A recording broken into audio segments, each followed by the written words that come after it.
everyone, and welcome to this new series of Podshots with Bhawna. Well, unlike those regular long talk shows which lose you midway, this is something which you can consider as power shots for your brain.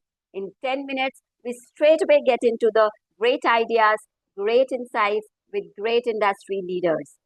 So every week, I sit across with some industry leaders, marketers, business thinkers, storytellers, whom I ask some real questions to get some real answers. So it's candid, it's short, it's authentic, and it's really thought provoking. So if you are the busy one, but yet have the hunger of insightful learning, then I'm sure this is the space for you. So pull up your chair and lend me your 10 minutes and let's together deep dive into deep conversations in this show of Pod Shots with Bhavna, where every minute counts. So just allow me a second when I bring on my first guest speaker for this inaugural show.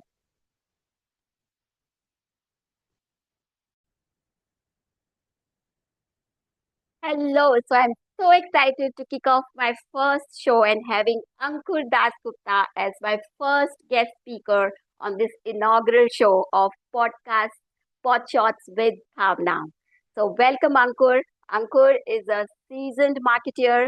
He is ICF accredited leadership mentor and currently Chief Experience Officer with Garage Collective.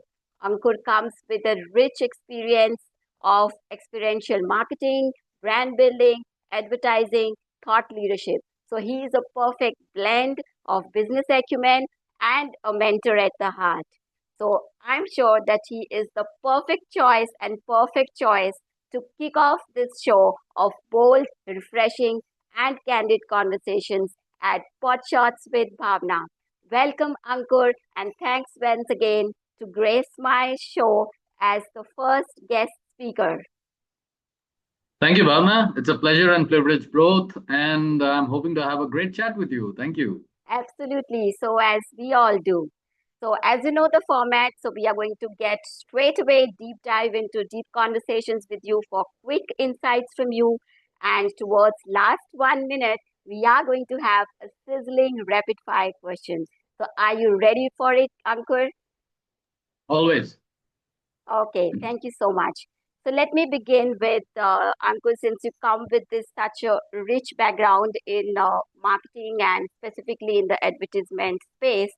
So not before, I probably, now or before also, advertising has been always under pressure to perform as balance creativity against the ROI. So what's your take, especially in today's world where ROI really matters, and yet you don't want to compromise on the creativity as well. Great question, Bhavna. So I'll keep it short and crisp, as the format of this podcast is. First is, I would say, collaboration between the creative and analytical teams. Like we say, the left brain and the right brain. The collaboration part has been stressed globally all across, I feel, and it is an over evolving process.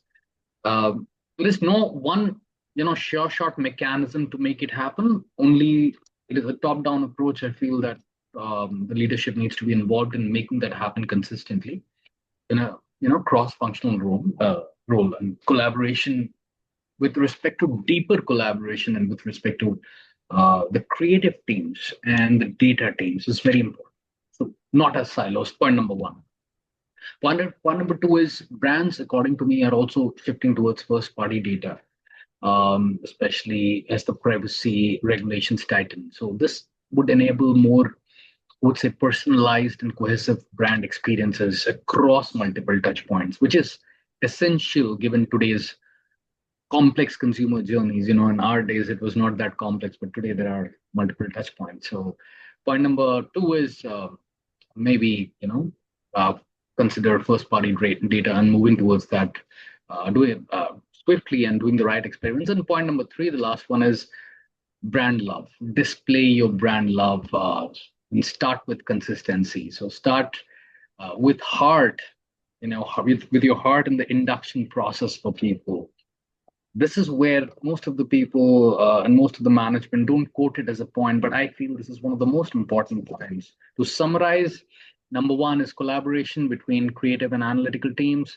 Then is brands are tending to shift towards first party data. So embrace that and see how doing the right kind of experiments work with respect to both creativity and then data ROI, and then display brand love in your culture, in your organization. Thanks, Ankur. I think you have really spilled over the secret sauce, the secret mantra. I'm sure people are definitely going to imbibe this. So, as you mentioned, that there are various touch points in the entire customer journey, and we as consumers have really evolved over past decade. So, according to you, what is that key mind shift change in the consumer behavior? What you see in over the last 1 decade? Lot, I mean, people obviously quote about the pandemic as well because the kind of consumption pattern that has changed. Look, according to me, every 5, 6, 10 years, something or the other drastically changes. When people did not have calculators, computers, when some gadget and technology, when people did not have mobile phones, then people were having access to that. Then now we are talking about 5G, then further and all. As marketers, first we should treat ourselves as consumers. We are always wearing that hat of a marketer, but at the end of the day, we are also the consumer. So think stepping into the consumer shoes, and also think that there are various bifurcations like Gen Z, Gen M, Gen this Alpha, Gen And Beta, Gen and it keeps this, and adding. baby boomers. Whatever the scene is, I feel that being at, if you're 40 plus, if you're 50 plus, or if you're between 20 to 30, it's very important to understand that how your consumption pattern is vis-a-vis a person who is between 20 to 30, 30 to 40. Everything changes, right? Habits change, your tastes change. For instance, I don't like loud music right now. I love to spend some quiet time, and earlier I was always spending most of my time in loud clubs and pubs and rock music, right? So that's a shift. That's That's a just one shift. of them. Right, that's a big shift. Now, to put it very crisply, the consumer mindset shift has happened because of lower attention spans, and obviously owing to so much of content and consumption. So, I feel that sustainability has become one of the main important topics globally. But then, sustainability, I'm just cutting that greenwashing out of the system, because a lot of people just talk about it just for the sake of it. I'm talking about the realistic talking and taking action with sustainability, be it building a sustainable team, be it building a sustainable business, be it building a sustainable mindset, right? It starts there. Then corporate social responsibility. I think CSR is just another tick mark in the box. Oh, do you do CSR? Ah, we have CSR. So it should not be like, we have CSR. It can be a CSR initiative. It should be a part of the regular organizational DNA and culture, right? And creating meaningful impact, because these two go hand in hand.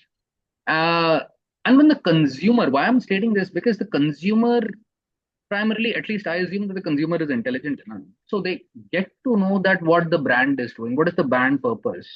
So while the brand is trying to do inside out approach, and the consumer is also doing an outside in approach, looking at the brand, right? Rightly So mentioned, as you correctly pointed out, that consumer has really absorbed a lot of content from various touch points before they actually reach out to the sales team. So, so coming on to that, how can I not ask some very hot topic of the day, AI. So what do you think AI has a role to play in advertising? Is it a friend or a foe for advertisers? no, both. See, like the mobile phone, right? It depends. You've got power in your hands. With greater power comes greater responsibility. So now I can choose, if I have a phone, to spend from night 12 a.m. to 3 a.m. on my mobile phone scrolling. I can watch Netflix content, OTT. How I spend my time consuming content is entirely up to me, right? Number one. Likewise, with AI, I feel it is a great power that we have. Now, with that power, if I were to put it in a nutshell, we should not aim to achieve the end objective with AI. It could be a part of the process. It could obviously lower the turnaround time. It could bring in deeper inspirations, maybe in a faster way. Right? Earlier, when people used to write books or anything for that matter, research papers. We used to go to library, sit there for hours, take books on rent, read them, right? There was the whole pattern. And now you just click of a button, you have people are, rather than Google, people are going to generative AI tools and starting to query them, and even platforms like Quora. So I feel that it is a friend if used wisely. It should not be like put AI at the base and then build a building. No, AI could be part of the process of building the building. Very true. So just being mindful of our time, I'm just clubbing two questions together. So, Ankur, what do you see as the biggest challenge for the brand agency or the ad agencies today, and what would be your suggestion to them and one take to be successful as a ad agency or a brand agency? Great question, Bhavna. Two, 3 points. One is bridging the digital divide is very important. It is becoming a challenge. I feel that adoption, right? It is not only about talking about AI, but when AI is there, why not just use them and see what is working and what is not? And as I said, don't maybe use it for, and that's my opinion, don't use it for the end objective. Use it to make your life easier. Number one. Number two is for us, at least for me, keeping pace with the technology is becoming, and that is important for us to people like us to stay relevant also to the ecosystem. And that is a challenge that I am facing. At least I can't speak about others. So I'm trying to consume as much as possible. I keep forgetting also, then I revisit and then I start applying also, because only reading is not enough. Reading, applying, and then seeing, coming back with insights is that stay, helps us keeping relevant. Measurement and attribution has always been a challenge in this whole process. It keeps on evolving. And the last point is talent acquisition and retention. Like I said in the first question, when you asked me that creating an good onboarding experience for people, likewise, getting the right kind of talent is a challenge today. Maybe because of multiple reasons, because a lot of pedigrees have changed and the situations have changed, consumption patterns have changed, a lot of things have changed. Okay, great, wonderful, and I think I could ask all the questions which I had listed, and you did a great justice to all the questions in this short span. So it was crisp, it was to the point, specific. I'm sure the audience must have really gained a lot. So time for the sensational rapid fire round. So you are on the hot seat, Ankur. Are you ready for it? Yes, always. Okay, so let me start the timer. So Ankur, tea or a coffee? Neither, but I'm more of a tea person. I only have 1 or 2 cups of tea, and if I got to order coffee, it's once in a while. Okay, Tea. okay, great. So, Ankur, if you were not in this career, then what would have been such a different career which you would have pursued now?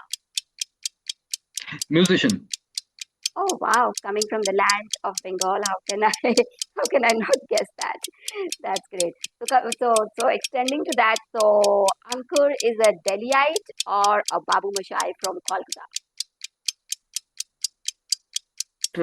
Bengal in my heart, but yes, I've been born and brought up in Delhi. So many people tell me that your accent, when you speak, it does not feel like your Hindi, English, does not feel like too accented in Bengali. So people can't figure out until unless I actually speak Bengali. So yeah, I love all the places. Yeah, I think every place has its own charm. But I've lived my most of my life in Delhi and then Bombay, Pune. So uh, I get to learn Okay, a lot from different places. that's great. And if you can recollect any jingle which really haunts you till now because it's so catchy. जब मैं छोटा बच्चा था बड़ी Ah, शरारत I करता got था you. मेरी चोरी पकड़ी That's good जाती. one. That's good So one. yeah, Thank you I so know much. the whole jingle, but in the interest of time, I'm not singing it. Somehow this Absolutely. comes to And my mind every now and then. that's great. And it was fantastic. And we are sharp on time. Thank you so much, Ankur. It was pleasure to have you on my inaugural show, being my first guest. I hope you enjoyed being over here. And once again, thanks a lot. I'm sure audience would have loved this show. Thank you everyone for listening in. Thank you, Bhavna, for your time. Thank you. Thank you. Bye bye. Thanks. Okay, guys, Bye bye. here we come to wind up with the first episode of Podshots with Bhavna. It was really insightful. I hope you found it insightful as much as I did. So it was short, it was crisp, Chris, and I hope you really enjoyed it. So, this was the closure of the first session of Podshots with Bhavna. I found it very insightful. I hope you also found it very insightful. Please drop in your feedback. I really welcome your feedback either in the form of the comments below or you can personally DM me as well. And don't forget to subscribe to the YouTube channel. And now I pick up coffee as my pot shots. What is your choice? It's Friday, choice is all yours. But don't forget to come back again next Friday when I bring on a new industry speaker with more insightful talks. Till then, take care of yourself and your loved ones. Bye bye. Signing off.